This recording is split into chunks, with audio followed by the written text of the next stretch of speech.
오늘 함께 읽을 말씀은 마태복음 3장 13절부터 17절입니다. 3장 13절부터 17절 저 한 절 여러분 한 절 이렇게 교독하도록 하겠습니다. 13절입니다. 이때에 예수께서 갈릴리로부터 요단강에 이르러 요한에게 세례를 받으려 하시니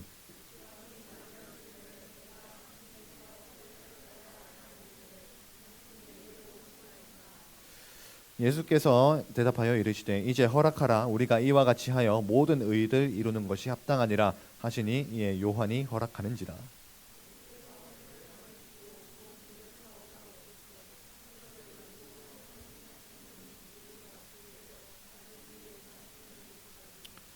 17절 같이 읽겠습니다. 하늘로부터 소리가 있어 말씀하시되 이는 내 사랑하는 아들이요 내 기뻐하는 자라 하시니라. 아멘. 자, 오늘은 예수님께서 세례 요한에게 세례를 받으시는 내용입니다. 근데 그 세례를 받으시는데 예수님이 세례를 받고 물에서 올라오실 때 성령이 예수님께 임하는, 성령이 비둘기 같은 형상으로 예수님 위에 임하는 사건이 있었고, 그와 동시에 하나님께서 예수님에 대해서 이는 내 사랑하는 아들이요 내 기뻐하는 자다 이렇게 선포하시는 내용이 오늘 내용입니다. 본문 내용 자체는 짧기 때문에 무슨 내용인지 여러분들도 이해를 하셨을 거라고 생각합니다. 지난주 설교 영상을 그냥 개인적으로 돌려보면서 너무 다른 소리를 많이 하면 안 되겠다라고 많이 느껴서 오늘도 11시 11시 늦어도 11시 5분에 설교 마치는 걸로 목표로 하고자 합니다. 별로 안 믿는 눈치긴 한데, 자 13절 14절은 사실 별로 다룰 내용이 없어요. 예수님께서 요한에게 세례를 받으러 왔다라고 하고 있는데, 요한이 예수님이 자기에게 세례를 받으려고 하시는 거 보고 거절을 해요. 그러니까 요한의 입장에서는 예수님이 자기에게 세례를 받는 것이 이해가 안 됐던 겁니다. 요한이 베풀었던 세례가 어떤 세례인지 혹시 기억나는 사람 있나요? 침례. 맞아요. 침례는 세례의 원래 뜻이고, 네. 요한이 베풀었던 세례의 별명이라고 할 수 있는데, 요한이 베풀었던 세례는 회개의 세례라고 할 수 있어요. 회개의 세례. 그러니까 이제 요한이 했던 사역이 사람들이 회개해라. 사람들이 회개하도록 사람들에게 막 메시지를 전하고, 그래서 사람들이 회개하고, 그래서 예수님을 믿을 수 있도록, 그래서 자신이 죄인인 것을 깨닫고 복음을 믿을 수 있도록 사람들의 마음을 준비시키는 것이 요한의 사역이었어요. 그런데 그래서 세례를 그렇게 이제 회개하는 의미에서 세례를 주고, 그렇게 요한이 베풀었던 세례는 일종의 정결 예식으로서의 의미를 가졌다라고 지난주에 얘기를 했습니다. 그런데 요한의 세례를 받고 사람들이 이제 나 이제 죄 씻음을 받았어, 나 이제 정결케 됐어, 그러고 다시 가서 죄를 지으면 또 와서 세례를 받는 거예요. 그걸 계속 반복하는 게 요한의 세례였습니다. 그런데 예수님은 요한의 세례를 받을 필요가 없어요. 간단하게 생각해 보면 예수님이 죄가 있는 분이에요, 없는 분이에요? 없는 분이죠. 이 죄가 없는데 회개할 건덕지가 있어요, 없어요? 당연히 없죠. 그러니까 예수님은 애초에 요한의 물 세례를 받을 필요가 없는 분이세요. 그렇기 때문에 요한은 그 이해를 분명히 가지고 있었기 때문에 요한이 예수님이 자기에게 세례를 받으러 왔다라고 했을 때 내가 당신에게 세례를 받았으면 받았지, 제가 왜 당신에게 세례를 줘야 합니까? 이렇게 반응을 했던 겁니다. 그래서 거절을 했던 겁니다.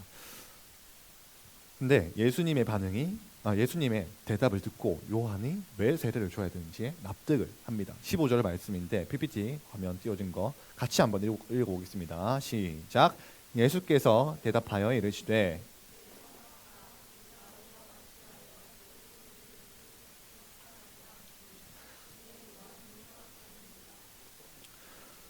요한이 예수님이 세례를 받으시는 것을 거절을 했는데, 예수님께서 뭐라고 얘기하셨냐면 우리가 이렇게 해서 모든 의를 이루는 것이 합당하니까 내가 너에게 세례를 받는 것을 허락해라 라고 말씀을 하셨어요. 이 말을 듣고 여러분, 이 말이 무슨 의미인지 알 것 같아요? 전혀 모르겠죠. 근데 요한은 이 말을 듣고 알아들었어요. 그래서 알겠습니다 하고 세례를 줬어요. 여기서 예수님께서 하신 이 말씀을 이해하려면 저기 노란색으로 되어 있는 모든 의라는 단어, 모든 의라는 표현을 모든 의라고 하는 표현이 어떤 의미인지를 아는 것이 중요해요. 그래야 예수님이 하신 말씀이 무슨 의미인지 이해할 수 있습니다. 모든 의라고 하면 간단하게 생각하면, 아주 단순하게 생각하면 예수님은 이제 요한에게 세례를 받은 이후로 예수님의 사역이 시작이 됩니다. 사람들에게 복음을 전하고 사람들에게 이제 사람들의 병을 고쳐주고 귀신도 쫓아내주고 사람들에게 전도도 하고 그렇게 사람들을 가르쳐주고 하는, 이거를 공생애라고 하거든요. 3년 동안 예수님께서 사역을 하셨던 그 기간을 공생애 기간이라고 하는데, 그 기간 동안 하나님께서, 예수님께서 하시는 모든 일들은 다 하나님의 뜻이라고 할 수 있어요. 이걸 빼먹었는데, 모든 의는 쉽게 말하면 하나님의 뜻입니다. 하나님의 뜻과 모든 의가 동의어예요. 표현은 다르지만 의미는 같아요. 근데 예수님께서 공생의 기간 동안 전도하시고 복음 전하시고 가르치시고 사람들을 고쳐주시고 또 치유해 주시고 그렇게 했던 모든 사역들이, 공생의 기간 동안 했던 모든 사역들이 사실 하나님의 뜻이고 그것이 하나님의 모든 의라고 하는 거죠. 그래서 3년 반 동안 하셔야 할 모든 일들이 바로 예수님께서 말씀하셨던 그 모든 의다라고 쉽게 생각하면 저렇게 이해할 수 있어요. 그런데 아까 얘기했는데 요한이 베풀었던 세례의 의미가 뭐라고 했죠? 회개의 의미라고 했어요. 근데 예수님께서 하셨던 그 모든 사역, 역시 사역은 어떻게 보면 회개랑은 좀 동떨어져 있는 것 같기도 해요.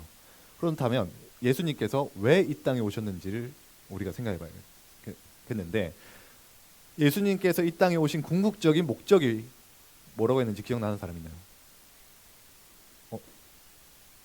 나영쌤 방금 뭐라 했는데? 맞습니다. 예수님께서 이 땅에 오신 궁극적인 목적은, 다시 말해서 예수님께서 이 땅에서 여러 가지 기적을 행하시고 가르치시고 복음을 전하신 궁극적인 목적은 구원이에요. 구원인데 어디서 구원이냐면 바로 죄에서 우리를 구원하시는 것이 예수님의 사역의 목적이었어요. 그렇다면 예수님께서, 이제 죄 없으신 예수님께서 죄인들이 받아야 하는 그 세례를 받으신다는 것은 결국 이 죄 문제의 해결과 관련이 있는데, 다시 말해서 요한이 베푸는 그 세례의 전제 조건은 죄인이라는 것이 전제 조건으로 깔려 있습니다. 근데 죄 없으신 예수님께서 죄인이 받아야 되는 그 세례를 직접 받으셨어요. 그렇다면 우리를 죄에서 구원하시기 위해서 오신 그 예수님이, 죄가 없으신 예수님이 죄인들이 받는 그 세례를 받아야 하는 이유에 대해서 조금 더 설명해 보자면, 예수님이 스스로 죄인이 되신 의미가 있습니다. 물 세례를 받으신 것은 예수님이 스스로 나는 죄인이야, 나 스스로 죄인이 되겠어 라는 일종의 메시지가 담겨 있어요. 왜 그러냐면 예수님께서 십자가에 못 박혀 죽으셨죠. 근데 요한복음 1장에 보면 세례 요한이 예수님의 모습을 보고, 보라 세상 죄를 짊어지고 가는 하나님의 어린 양이로다 라고 요한이 예수님에 대해서 그렇게 설명을 합니다. 다시 말해서 예수님께서 누구의 죄를 지고 죽으셨다고요? 세상 죄. 요한은 그렇게 표현했는데 저와 여러분의 죄를 대신해서 죽으셨어요. 다시 한번, 예수님이 저와 여러분의 죄를 지고 십자가에 죽으셨어요. 예수님은 죄가 없는 분이셨어요. 그런데 예수님께서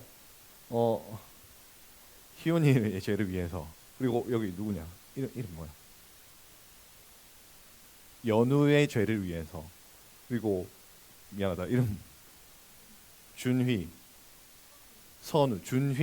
선우의 죄를 내가 대신 짊어지고 죽겠습니다 라고 아버지 앞에 그렇게 약속하고 이 땅에 내려오셔서 십자가를 지실 때 예수님께서 그 모든 죄를 지고 죽으셨다는 겁니다.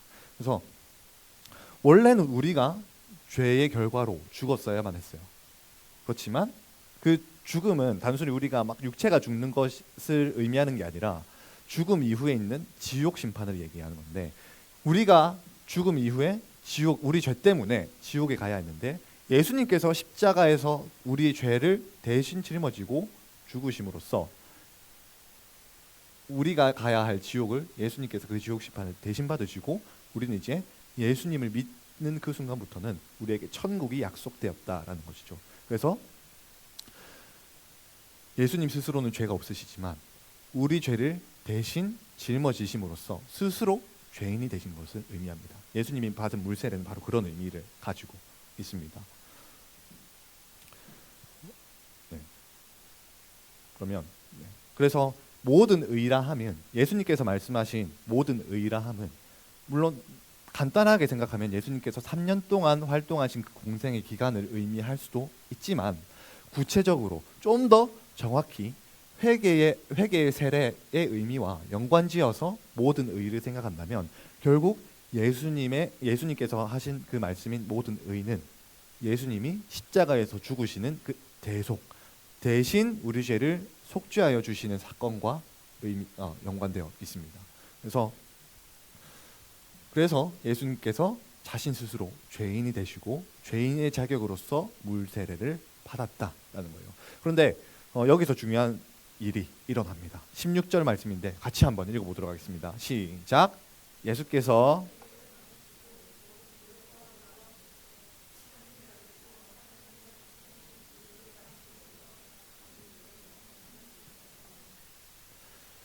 예수님께서 물 세례를 받으시고 물에 빠졌다가 올라오실 때 하늘이 열리고 하나님의 성령이 비둘기 같이 자기 위에 내려서 임하시는 것을 봤다라고 말씀하고 있어요.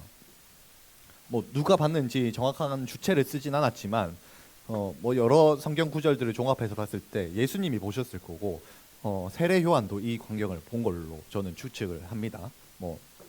여기서 누가 봤다 이건 별로 중요하지 않고, 오늘 혈관에서는 중요한 건 성령님이 예수님 위에 임하셨다는 게 중요해요.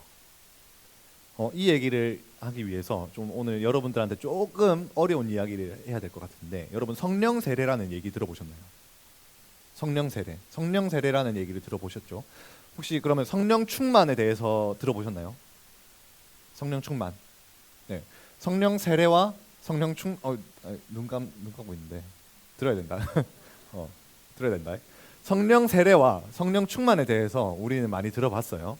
근데 많은 경우 성령 세례와 성령 충만을 약간 혼동해서 쓰는 경우가 있더라고요. 그러니까 우리가 날마다 성령 세례를 받아야 됩니다 이렇게 표현하는 사람들이 종종 있어요. 성령 충만을 우리가 날마다 받아야 됩니다 이런 의미로서 성령 세례를 우리가 날마다 받아야 됩니다 이런 식으로 약간 이런 식으로 표현을 하시는 분들이 종종 있어요. 그래서 이렇게 사용을 하는 것 자체가 성령 세례와 성령 충만의 의미가 약간 혼동하고 있다라는 것이기도 합니다. 근데 성령 세례는 간단하게 얘기해서 뭐냐면, 여러분 지난주에 제가 세례에 대해서 얘기를 했는데 요한이 베풀었던 세례 말고 신약에서 우리가 받는, 여러분들이 받았던, 여러분들 중에서 받은, 그리고 앞으로 여러분들 중에서 또 받게 될 그 세례는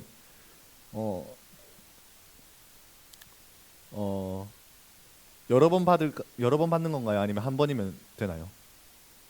한 번이죠. 한 번 세례를 받았으면 그 이후에 다시 받을 필요가 없어요. 왜냐하면 세례를 받는 것은 예수님이 나의 주님이십니다 라는 것을 믿는 행위로서, 믿었다라는 증표로서 거치는 하나의 예식이기 때문에, 성결 예식이기 때문에 물론 세례를 받는다고 우리가 구원을 받는 건 아니에요. 우리가 이미 구원을 받았다라는 증거로서 행하는 그 예식으로 하는 거기 때문에 다시 한번 세례를 받을 필요가 없습니다. 마찬가지로 성령 세례도 우리가 예수님을 믿을 때에 성령께서 저와 여러분 안에 임하세요. 무슨 말이냐면, 우리가 예수님을 믿는 것 자체가, 예수님이 믿어지는 것 자체가 머리가 좋아서 믿어지는 게 아니라, 똑똑해서 믿어지는 게 아니라, 뭔가 예수님이 나를 위해서 죽으셨다는 게 이해가 돼서 믿어지는 게 아니라, 성령님이 저와 여러분들 가운데 예수님이 진짜 나를 위해서 죽으셨구나, 내 죄를 진짜 대신해서 지고 죽으셨구나라는 게 믿어지게 해주세요. 성령님이 그 믿음을 주세요. 다시 한번, 성령님이 예수님이 우리를 위해서 죽으셨다라는 그 믿음을 성령님이 우리 안에 부어주세요. 그리고 아멘, 그렇습니다, 주님이 나를 위해서 죽어주셨습니다라고 고백하는 것 역시도 성령님께서 우리의 입술을 주장하시고 우리의 마음을 만져주시고 우리의 영을 만져주셔서 그 믿음 가운데 고백하게 해주세요. 다시 말해서 우리가 예수님을 믿는 그 모든 절차, 과정들이 나의 어떤 뭐 이성이나 나의 지식이나 나의 이해력이나 이런 것들로 이루어지는 게 아니라 철저하게 성령님의 역사, 성령님의 일로서 이루어지는 거기 때문에 우리가 예수님을 믿는다라고 고백하는 것 역시, 고백하는 그 순간부터 우리 안에 성령님이 살기 시작하세요. 이거를 어려운 말로 내주한다라고 얘기를 하는데, 쉽게 말해서 성령님이 우리 몸이 성령님이 집이 되는 거예요. 그래서 성령님이 우리 안에 침대 깔고 책상 깔고 막 거실 만들고 부엌 만들고 그렇게 집을 마련해서 우리 안에 거주하시기 시작하는 게 바로 성령 세례라고 할 수 있습니다.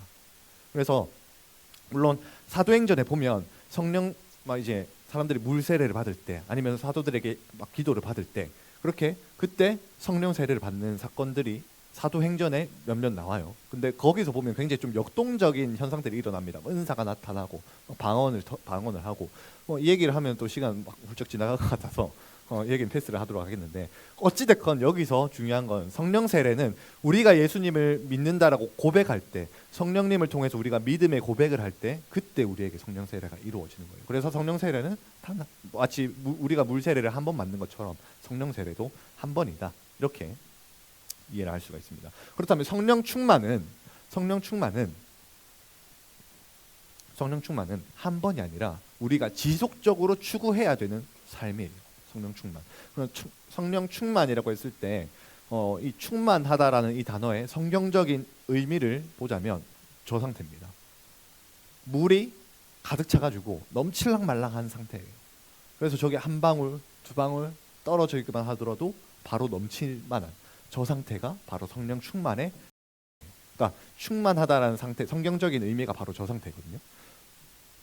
성령 충만은 우리가 계속해서 예수님을 믿는 사람이, 저와 여러분이 살아가면서 계속해서 추구해야 되고, 성령님 내 안에 더 임해주세요, 성령님 내 안에 더 가득히 임해주세요 라고 추구하고 그렇게 살아가야 하는 방향성이기도 합니다. 그렇다면 우리가 어떻게 성령 충만한 삶을 살아갈 수 있냐면, 저기 보면 말씀과 기도 생활이라고 했잖아요. 사실 다른 게 없어요. 지난주에도 얘기했는데 작년에 제가 초등부 사역을 하면서도 애들한테 맨날 설교하면서 맨날 했던 얘기가, 성경을 읽어라. 하루에 한 장이라도 괜찮으니까 성경을 읽어라. 혼자 못 읽겠으면 니네 부모님한테 도와달라 해라. 하루에 한 장이라도 괜찮다, 성경을 읽어라. 계속 그 얘기를 했거든요. 앞으로 여러분들한테도 그 얘기를 하게 될 것 같은데,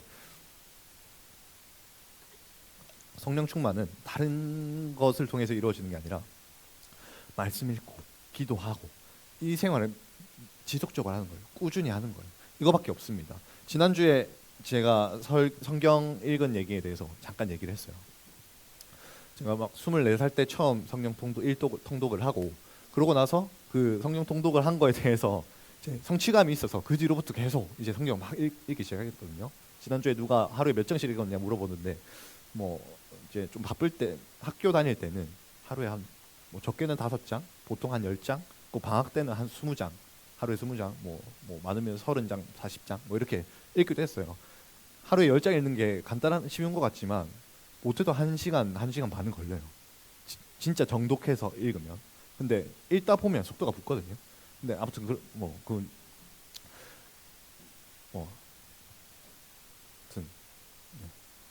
잠깐 할 말이 까먹어가지고 자랑하는 게 아니라, 아무튼 성경을 많이 읽다 보면, 계속 읽다 보니까 어느 정도가 어떻게 되냐면 말씀 구절이 제 머릿속에 계속 맴돌아요. 성경 구절이 계속 생각이 나고 막 머릿속에서 맴돌아요. 그러면서 사람들이랑 막 장난치고 농담하고 할 때도 그냥 말씀 가지고 농담을 하고, 막 말씀 가지고 사람들끼리 막 티키타카 하고 그렇게 되더라고요. 못 믿는 눈치인데 진짜 그렇게 되더라고요. 그러니까 거의 하루에 1시간에서 2시간, 뭐 많게는 한 3-4시간씩 그렇게 성경을 매일 읽으니까 그렇게 막 암송을 하려고 했던 건 아닌데 그냥 말씀 구절 자체가 머릿속에 맴돌아서 막 토시 하나 안 틀리고 외워진다 그건 아니지만 그래도 어느 정도의 막 읽으면서 자연스럽게 외워지는 것도 있고, 지난주에도 얘기했지만 말씀이 계속 읽다 보니까 내가 처한 이 환경이 성경 안에서 분별되어지고 해석이 되어지고, 또 여러 가지 어떤 뭐 뉴스나 뭐 사건이나 사람 관계나 인간관계나 여러 가지 막 일들이 겪을 때 그런 것들이 성경적인 관점 안에서 해석이 되고 분별이 되는 일들이 있었어요. 이게 여러분, 내가 뭐 성경 말씀 구절을 이성적으로 뭔가 해석하는 것 같지만 이거는 말씀을 읽으면 말씀을 읽는 것 자체가 우리 안에 성령님이, 말씀 자체가 성령님의 감동으로 된 거기 때문에 말씀이 우리 안에 가득 채워진다는 것은 다른 말로 성령이 저와 여러분 안에 가득해진다는 것을 의미합니다. 그래서 성경을 계속 읽다 보면 성경 안에서 성경 말씀이 해석이 되고 성경 안에서 성경 말씀이 이해가 되기 시작하고 성경 구절들이, 관련된 구절들, 어떤 비슷한 표현들이 막 보이면 이게 여기서는 이런 의미로 쓰였는데 여기서는 이런 의미로 쓰이는구나 라는 게 성령님이 의미를 깨닫게 해주시고 해석을 해주세요. 그러면서 그런 관점들이 쌓이면서 내가 처한 환경이나 아니면 내가 보는 뭐 여러 가지 사건들이나 이런 것들이 성령님께서 이런 것들을 해석할 수 있는 눈을 열어주시는 거거든요. 그러니까 말씀을 많이 읽는 것이 성령 충만해지는 방법이에요. 말씀을 많이 읽다 보면 여러분들 시선과 여러분들의 생각과 여러분들의 말이 성경적으로 바뀌기 시작할 겁니다.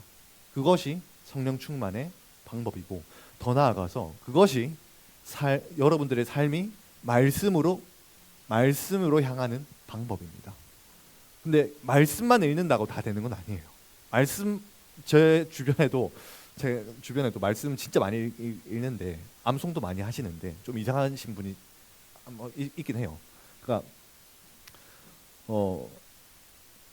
말씀도 많이 읽어야 되지만 제대로 배우는 것도 중요하고 여러 가지 요소가 있어요. 근데 성령 충만에 있어서 말씀도 중요하지만 기도 생활도 꾸준히 해야 돼요.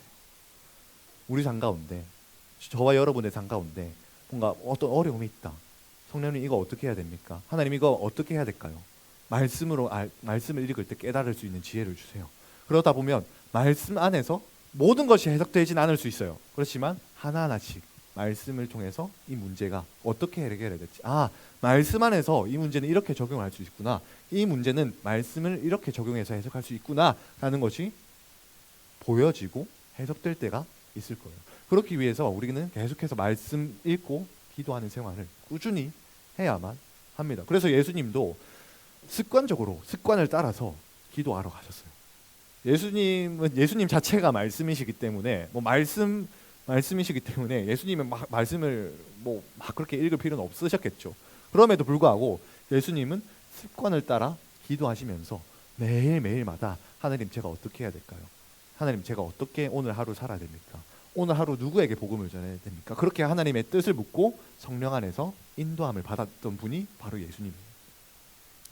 그래서 예수님의 모든 사역의 시작이 성령 세례를 이루어졌고, 성령을 받으시는 것으로 시작해서 성령 충만한 상태로 예수님의 모든 사역이 이루어지고, 심지어 예수님이 십자가에 못 박혀 죽으시는 그 순간까지도 성령 충만한 상태로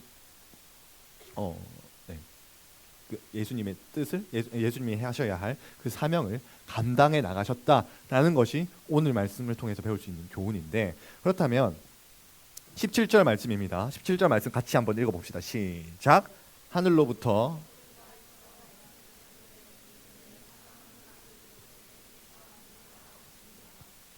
아멘. 자, 이 부분은 17절 말씀은 예수님의 순종의 특징에 대해서 얘기를 해주고 있어요. 하나님께서 이 예수님에 대해서 소개하는 게, 첫 번째는 이는 내 사랑하는 아들이다.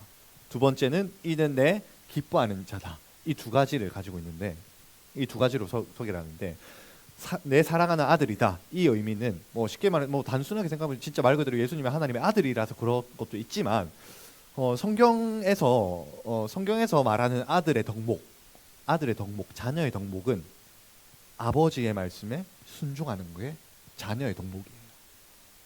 이거 막 누구를 특정해서 예시를 들 것도 없이 성경을 보다 보면 여러 이제 인물들이 아버지의 뜻에 순종하고 아버지의 말씀에 순종하고 그것을 통해서 아버지를 기쁘시게 해드리려고 하는 모습들을 성경 안에서 보면 되게 많이 볼 수 있어요. 뭐 믿음이 좋은 사람이든 믿음이 안 좋은 사람이든 이게 아들의 덕목으로서 성경에서는 나타내고 있어요. 그렇다는 것은 네, 빠르게 넘어가서 근데 뭐 믿음이 좋은 사람도 아버지 뜻에 순종하려고 하고 그렇게 해서 아버지를 기쁘시게 해 주려고 하는 사람들이 많이 있었는데 물론 그렇지 못한 사람도 있었죠. 그렇기 때문에 사람이 아들로서 자녀로서 아버지의 뜻에 순종하는 것은 좀 불완전할 수 있어요. 저와 여러분의 모습만 보더라도 그렇지 않나요? 부모님 말씀에 100% 순종이 되던가요? 잘 안 되죠. 자, 그런 것처럼 사람의 모습으로서는 아버지의 뜻에 완전히 순종할 수 있지는 않아요. 그런데 가장 완벽한 아들이 바로 예수님이거든요.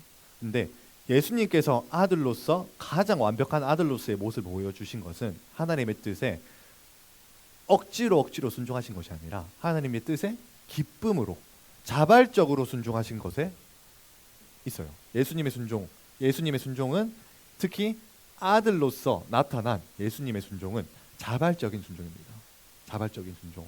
하나님께서 야 예수야 내가 준이를 구원을 해야겠는데 네가 가서 준이를 위해서 좀 죽어줘야겠다 라고 했을 때 예수님이 아버지 제가 왜 갑니까? 내가 여기서 살면 영원히 뭐 편하게 먹고 자고 할 수 있는데 내가 왜 준이를 위해서 죽어야 됩니까? 이렇게 해가지고 이렇게 아버지께 반항을 하고 그래서 하나님이 예수님께 안 가면 내 손에 죽는다 이렇게 해서 억지로 하신 게 아니라 억지로 준이를 위해서 오신 것이 아니라 예수님께서 준이를 보시고 아버지가 준이를 위해서 준이를 구원하실 뜻을 가지고 계시네요. 그럼 저도 거기에 동참할게요. 그 비전을 나도 같이 품고 내가 준이를 위해서 이 땅에 내려가겠습니다 하고 예수님께서 자발적으로 아버지 뜻에 순종하신 거예요. 그래서 죽기까지 순종하신 거죠. 그것이 예수님의 아들로서 나타나신 자발적인 순종입니다. 그렇다면 내 기뻐하는 자다라고 하는 갑자기 안 넘겨주세요. PPT 갑자기 안 넘어가네요. 내 기뻐하는 자다라는 표현은 이사야 42장 1절 말씀을 인용한 건데 저 표현은 종의 덕목이라고 할 수 있습니다. 이사야 42장 1절에서는 내 기뻐하는 자 이렇게 연속해서 쓰고 있어요. 그래서 그거를 보면 결국 내 기뻐하는 자가 종으로서의 덕목이구나라는 것을 알 수 있거든요. 그렇다면 종으로서 덕목은 뭘까요? 주인의 뜻에 완전하게 순종하는 거겠죠. 저와 여러분은 종으로 살아본 적이 없기 때문에 잘 모르지만 여러분들 알바해본 적이 별로 없겠구나. 제가 예전에 알바하고 막 일할 때 사장님이 주로 좋아하는 사람들을 보면 일을 잘해요. 관계가 좋아서 좋아하는 사람도 있지만 사장님이랑 관계가 아무리 좋아도 일을 못하면 사장님이 정말 어째야 되노 약간 뒤에서 그렇게 얘기를 하더라고요. 근데 일을 잘하고 사장님 말대로 일을 하고 배운 대로 하고 하라는 대로 시키는 대로 잘하면 그러면 사장님들이 좋아해요. 관계가 너무 나쁘면 막 좀 그렇지만 관계가 그냥저냥 막 그럭저럭 막 좋지도 않고 안 좋지도 않고 그 정도만 하더라도 일을 잘하고 사장님 말대로만 일을 해도 사장님들이 좋아하더라고요. 그 말은 종이 아니라 하물며 알바조차도 직장에서조차도 그 사장님 혹은 고용인이 좋아하는 사람들은 사장이 시키는 대로 사장이 요구하는 대로 그 요구대로 따라서 하는 사람들을 좋아하는 거예요. 그것이 종의 덕목이고 일하는 사람들의 덕목이죠. 그렇다면 예수님이 종으로서 나타내신 순종은 완벽하게 하나님께서 원하신 그 모든 뜻을 완벽하게 이루어 내신 것이 예수님께 나타난 종의 덕목입니다. 이것이 하나님께서 내 기뻐하는 자다라고 말씀하신 거예요. 예수님께서 완벽하게 순종하셨다는 것은 뭐 하나도 빠짐없이 하나님의 뜻에 순종했다는 의미도 있지만 가장 완벽히 순종하신 것은 죽을 때까지, 죽기까지, 십자가에 못 박혀 죽는 그 순간까지도 예수님이 순종하셨다는 것에 그 완벽한 순종이 포함이 됩니다. 아무튼 이 메시지들을 종합해서 보자면 예수님이 모든 물 세례를 받으신 이유는 죄가 없으신 예수님께서 물 세례를 받으신 이유는 결국 모든 의, 그 중에서도 그 핵심되는 우리를 죄에서 구원하시기 위한 대속 사역을 이루시기 위해서 물 세례를 받으시고 스스로 죄인의 모습이 되셨다는 의미를 가지고 있고, 예수님께서 물 세례를 받으심과 동시에 성령으로 세례를 받으시고 또한 성령으로 충만하게 되셔서 이 성령이 충만하게 된 것을 통해서 예수님께서 감당하셔야 할 모든 사역을 성령 충만 안에서 성령의 인도하심을 받아서 사역에 순종하시고 사역을 행하셨다라는 것을 볼 수 있었습니다.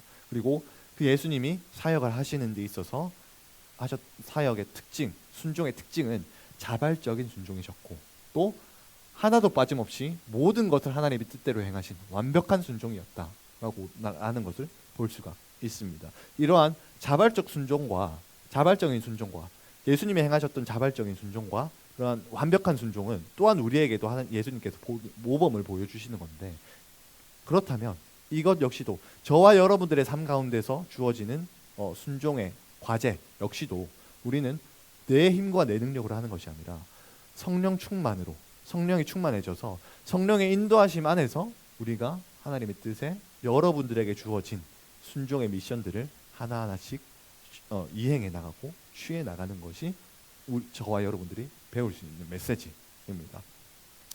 그래서 지난주에 했던 이야기와 좀 연결해서 이야기를 하자면, 세례 요한은 구약의 마지막 선지자라고 했어요. 근데 예수님은 신약의 첫 선지자이자 신약의 문을 여는 메시아였습니다. 그렇게 구약에서 예수님을 통해서 구약에서 신약 시대로 넘어왔고요. 율법 시대에서 복음의 시대로 넘어왔습니다. 그런데 단순히 그냥 율법 시대에서 복음 시대로 넘어온 것 이상으로 관습이 내가 율법이라고 본다면, 특히 예수님 시대에는 사람들이 율법도 율법이지만 그 율법 안에서 사람들이 자기들만의 어떤 종교적인 전통과 관습을 만들어서 그걸 종교처럼 지켰던 시대이기도 해요. 그러한 관습 속에서 관습으로 살아갔던 그 시대 속에서 이제 예수님은 새로운 삶의 방식을 저와 여러분에게 제시해 주신 거예요. 바로 성령 충만함을 받아서 성령의 인도하심을 따라서 하나님의 뜻에, 그 전까지는 성령이 없을 때는, 성령이 아직 오시지 않았을 때는 하나님 말씀대로 사는 것이 너무나 힘들었지만, 성령이 오시고 나서는 이제 성령의 인도하심을 받아 저와 여러분들이 그 하나님 뜻에, 하나님 말씀에 순종할 수 있는 지혜와 능력을 더해 주세요. 그 인도하심을 받아서 저와 여러분들이 예수님과 같이 하나님 말씀에 순종할 수 있다는 것을 오늘 메시지를 통해서 전하고 싶었습니다. 더 나아가서 예수님께서 이 땅에서 오신 그 사명은, 다르게 말하면 저와 여러분들에게 적용해서 말하자면, 하나님께서 여러분들을 향해 가지고 계신 계획과 하나님께서 여러분들에게 주시고자 하시는 꿈, 비전, 아니면 장래희망이라든지 인생의 목표라든지 그런 것들이 될 수도 있을 거예요. 물론 아직 비전이나 꿈이나 이런 게 없는 사람들도 있겠죠. 저도 마찬가지였어요. 저도 그랬어요. 저도 대학생이 되기 전까지만 하더라도, 중고등학생 때만 하더라도 인생의 목표나 비전 이런 게 별로 없었거든요. 그러다 보니까 그냥 인생을 맨날 PC방 가고 그렇게 허비하면서 살았는데, 예수님을 믿고 나서 바로 제가 신학해야겠다 이런 마음이 생겼던 건 아니에요. 그때도 이제 내 비전이 뭘까 고민을 되게 많이 하고 발버둥 치고 이것도 해보고 저것도 해보다가 돌고 돌아서 지금 여기까지 왔는데, 여러분들 중에서도 저처럼 지금 당장 인생의 비전이나 목표나 이런 거 없을 수도 있어요. 그렇지만 있는 친구들도 있겠죠. 그렇지만 우리 삶에서 하나하나 순종해야 되는 것뿐만 아니라 여러분들에게 주어진 그 인생의 목표, 비전, 장래희망, 꿈 이런 것들을 이뤄가는 데 있어서도 그저 막 무조건 노력해야 돼 이렇게 해서 되는 것이 아니라 그것을 이루어가는 데 있어서도 성령 충만함 안에서 성령의 충만함을 받아서 성령의 인도하심 안에서 그 비전들을 하나님의 뜻 안에서 이루어가는 것을 예수님의 모습을 통해서 보여주고 계신 겁니다. 그래서 예비팀 나와주세요. 예비팀 나와주시고, 그래서 여러분들의 삶 가운데서도 성령의 충만함이 있는 은혜가 있기를 축복합니다. 아직 예수님이 아직 안 믿어진다, 예수님을 아직 못 믿겠다, 내가 구원의 확신이 없다, 내가 구원을 받았는지 못 받았는지 잘 모르겠다 하는 지체들에게는 성령님께서 여러분들에게 믿음을 주시는 은혜, 그것을 통해서 예수님을 믿게 되는 은혜가 있기를 축복하고, 그런 은혜에 더하여서 여러분들의 삶 가운데 성령 충만하게 되는 은혜, 말씀과 기도 생활 안에서 성령이 충만해지는 그러한 은혜가 저와 여러분들의 삶 가운데 있기를 축복합니다. 그래서 한 가지 같이 마무리로 결단하며 기도하실 때에, 예수님께서 새로운 시대를 여셨습니다. 이제는 저와 여러분들이 그냥 무조건 내 힘, 무조건 내가 노력하면 되고 내가 힘쓰면 되고 하는 시대. 물론 노력이 필요하죠. 노력이 필요합니다. 하지만 노력의 전부가 아니라 우리에게는 의지할 분이 있습니다.